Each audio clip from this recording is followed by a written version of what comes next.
Opinionated Gamers Podcast, Episode 4. Take 12. Just in case.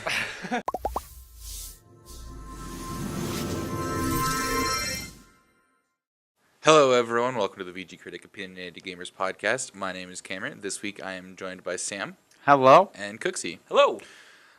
This week, we're going to be debating Breath of the Wild. Breath of the Wild is a Zelda game. It's not like the other Zelda games. You can go in any order. You don't have to go in a specific order. You can even go straight to Ganon if you would like.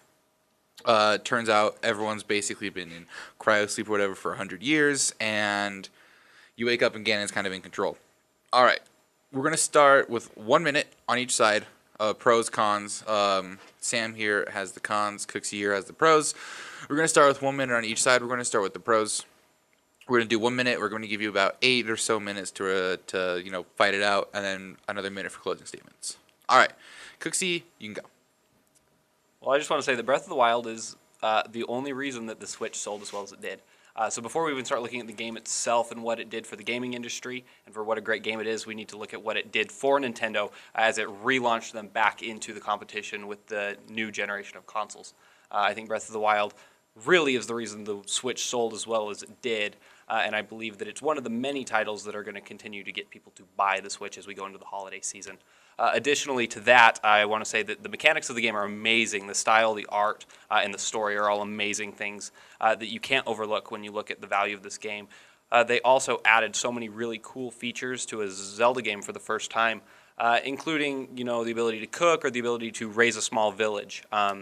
There is so many different endless possibilities in this game that even as I still play it now, after playing through it multiple times, I find things I didn't find the first time. All right, cool. Sam, cons. Okay, the biggest con for me is weapon durability. I think it's a cool aspect in sense, but the biggest issue with it is how pathetic the durability is. Because weapons break way too fast, and that's ridiculous. And in my opinion, if there's durability on it, there should also be a way to repair your weapons if they break. Well, not when they break, but when they get close to breaking. The next thing is the bosses, the multiple bosses. They all seem very similar. They're all like the same, except for one special ability that comes with them. But other than that, they're all very similar. They're all just split-offs of Ganon, different forms of him, which I have a big issue with. And what Cam said earlier, where you could go straight to Ganon, I find that an issue, although it can be cool. I think it should be not allowed, because why would somebody in raggedy clothes just go straight and fight the big boss? All right, thank you, Sam. I'm going to give you guys 8 minutes to kind of duke it out. Starting with Cooksey, you can rebuttal whatever he said. Go.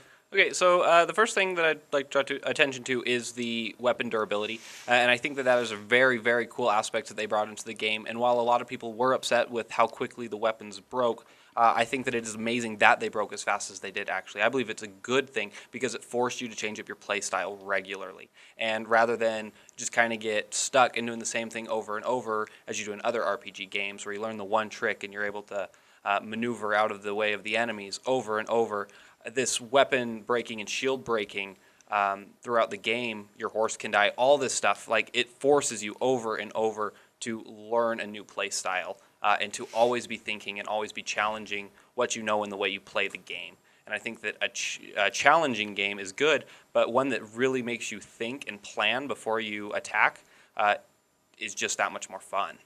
Mm-hmm. Well, to rebuttal that, I think a lot of people don't like the change in their playstyle. And with the weapon durability, if all the weapons break and they have to find a new way to fight, I think a lot of people do not like having to do that. I think they like sticking to what they know. Maybe branch out a little bit, but say you're fighting, and you're in a shrine, and you're fighting one of the more powerful guardians. I don't think it's fun when all your weapons are broken and you're resorting to throwing bombs at him, trying to kill him, because that's all you can do. Yeah, I can understand why that would be upsetting, but I also think that with the Zelda game, they force you to be prepared or to kind of plan. Before you walk into the shrine, it tells you that it's a shrine of major difficulty, and you know that it's going to be hard, and you're able to turn around and leave and come back prepared. And so going in there not prepared is something that you could have prevented, as there are places where weapons spawn, and you can go back and find them anytime there's a blood moon, and it regularly refeeds those same items that people like to have that have broken. And I think that really, the fact that your weapons are breaking is a good thing because it forces you to think more. And when you're fighting the Guardians with the bombs, it's because you weren't prepared, but they at least still give you the means to kill them. It's not like you're sitting there fighting them, and all of a sudden you have no way to kill them. All right, real quick, I'm going to pull an Eric, actually. You say they spawn every blood moon, but you're acting like blood moons occur regularly. They don't. They do, though, because you can just sit at a campfire a couple times until they happen again. They happen, it's like once every couple days, and you can just sit at a campfire and wait a day and a night, wait a day and a night, wait a day and a night, and you can bring that blood moon back as fast as you want it to. But waiting can take a long time, and that's kind of annoying, having to be like, oh, I want this. I need it to respawn, so you just sit at a campfire over and over and over again. Because sometimes the blood moons are spread quite a bit apart. I think that one thing that is given to you there, though, is that you could fast travel. So you can go and run around and do whatever you want for the couple of days till the blood moon happens, and then you can go back. And they gave you all of the little icons in your map or your Sheikah slate, and you were able to mark and indicate where points of interest were that you maybe wanted to return to. There were a couple times that I found the forest spirits, and I didn't have arrows. So I'd just mark them on my map, and when I had arrows, I'd go back and find them kind of thing. And with shrines and stuff, just marking them, it tells you the name of them or what they are when you hover over them, and you can just see, okay, am I ready to go do that? I'll go try again. And with that, I think that really being able to determine when you're prepared for it is a good thing.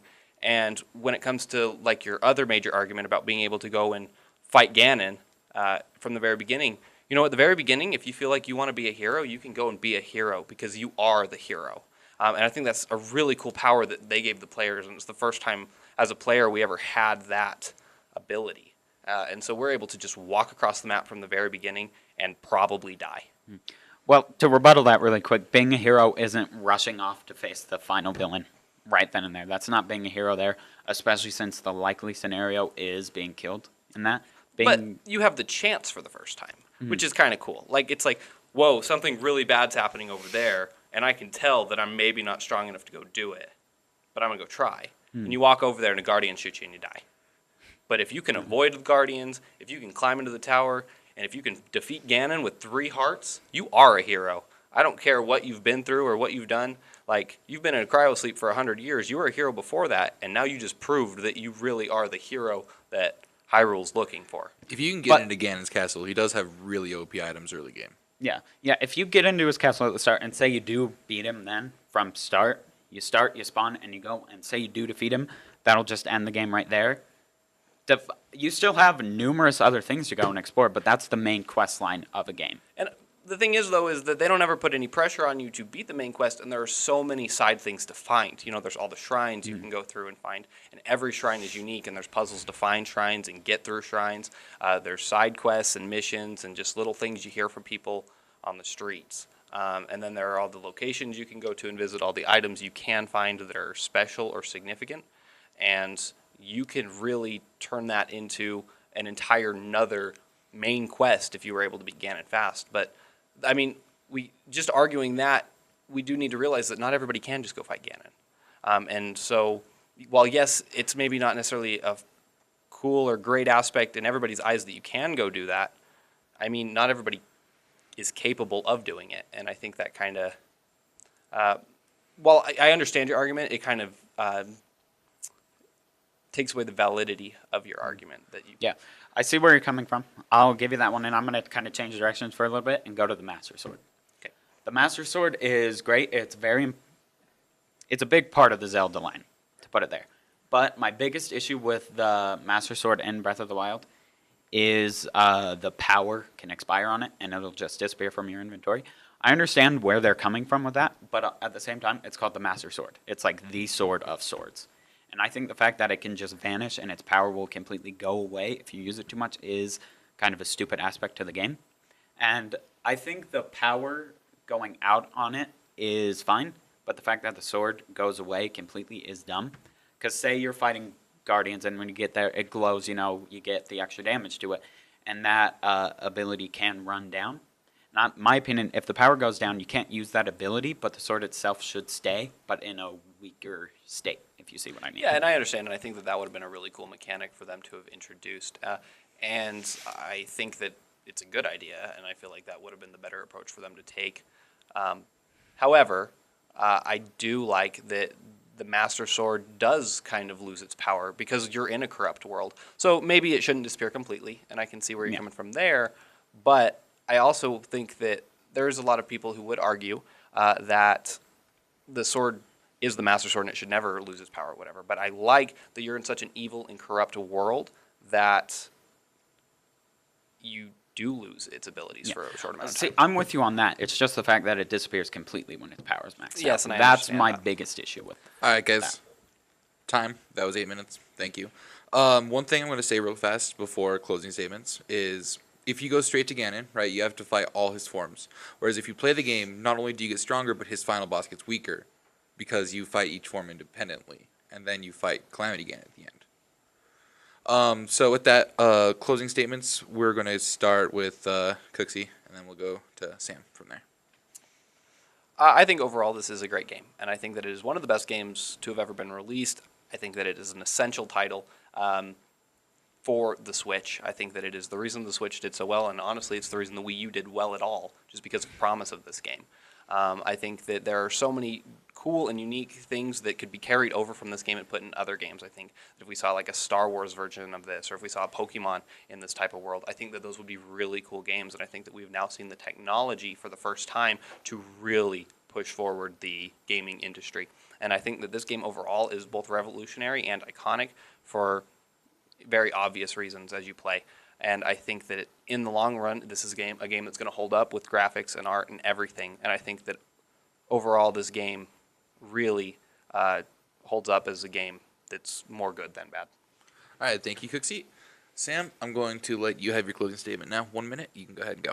Okay, to close, I'm going to say I do enjoy this game, and coming up with cons for it was difficult. But once again, weapon durability, don't enjoy that. I like the sense of it, but the fact that it's just so pathetic and the weapons are so weak is ridiculous. And again, with the Master Sword, the fact that its power can run down and the sword will just vanish completely. Don't agree with that. And then again with the bosses, I just wish they weren't... I like the fact that they were split off of Ganon, but I wish there was some... They were different in some kind of way, not just one special ability. So, overall, I do enjoy this game, but there are cons that come with it. All right, everyone. Thanks for watching. If you would like to see more arguments and us continue this argument, even go down to the comments below. You can tell us what we missed pro, what we missed con, which side you agree with. Subscribe to see more arguments, and we will see you guys next time.